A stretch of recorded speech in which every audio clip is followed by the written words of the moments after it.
teman-teman, perkenalkan, namaku Izan. Pada video kali ini, kita akan melakukan praktikum reaksi kimia asam cuka dengan baking soda. Yuk kita simak videonya. Nah, di sini sudah ada alat-alat dan bahannya.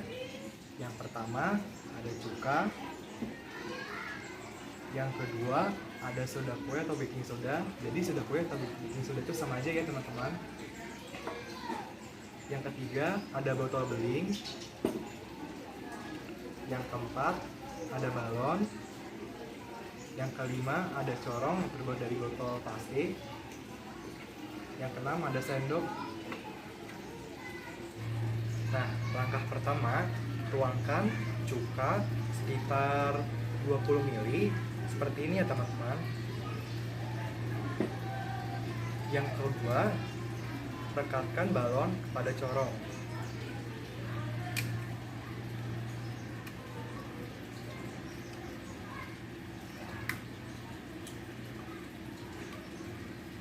Seperti ini ya. Lalu tuangkan baking soda atau soda kue ke dalam corong ini sebanyak 2 sendok. Tapi tidak penuh ya.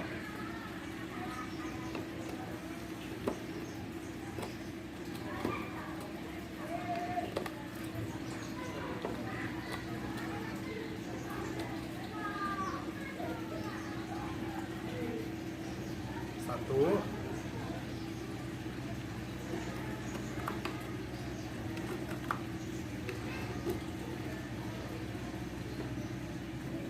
dua.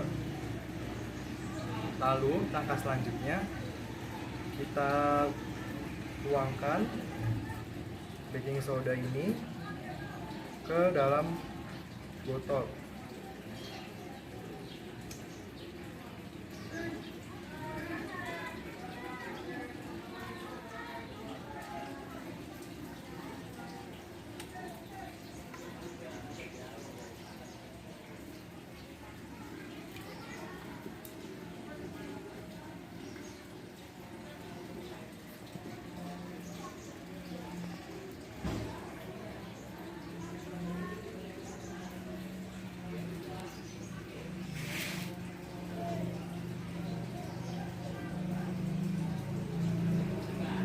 Nah teman-teman, kira-kira beginilah hasilnya jika balon ini sudah mengembang.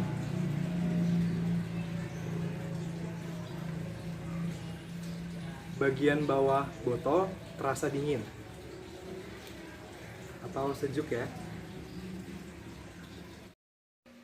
Nah, setelah kita melakukan praktikum tadi, kita sekarang tentukan variabel-variabel penelitian dalam praktikum tersebut. Yang pertama, yang berfungsi sebagai variabel bebas adalah larutan asam cuka dan soda kue.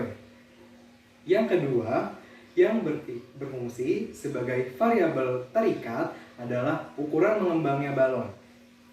Yang ketiga, yang berfungsi sebagai variabel kontrol adalah volume air dan balon. Nah, dari video tadi dapat kita simpulkan.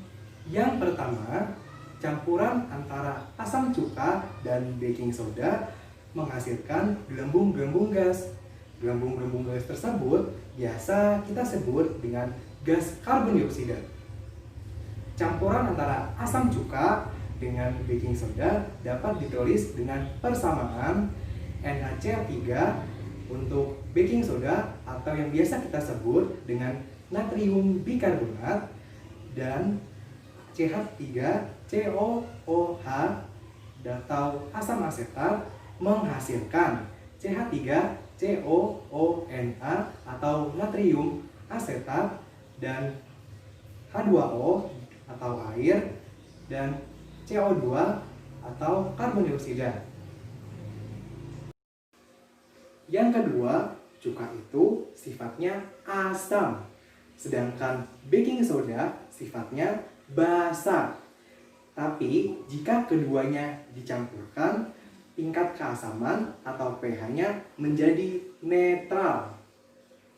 Yang ketiga, karbon dioksida yang dihasilkan dari reaksi asam cuka dengan baking soda tadi akan mendorong oksigen ke atas sehingga balon yang semula kecil karena adanya dorongan oksigen berubah menjadi besar. Yang keempat, reaksi yang terjadi antara cuka dengan baking soda disebut reaksi endoterm. Reaksi endoterm adalah reaksi penyerapan kalor. Pada reaksi ini terjadi perpindahan kalor dari lingkungan ke sistem, sehingga suhu lingkungan turun dan menjadi lebih sejuk. Pada reaksi endoterm, sistem menyerap energi. Akibatnya, perubahan entalpi bertanda positif atau entalpi produk lebih besar daripada entalpi reaksi. Ngomong-ngomong soal entalpi, kalian tahu nggak sih? Entalpi adalah ukuran energi dalam termodinamika. Nah teman-teman, sekian video saya kali ini tentang reaksi endoterm yang terjadi pada asam cuka dan baking soda. Sekian, terima kasih.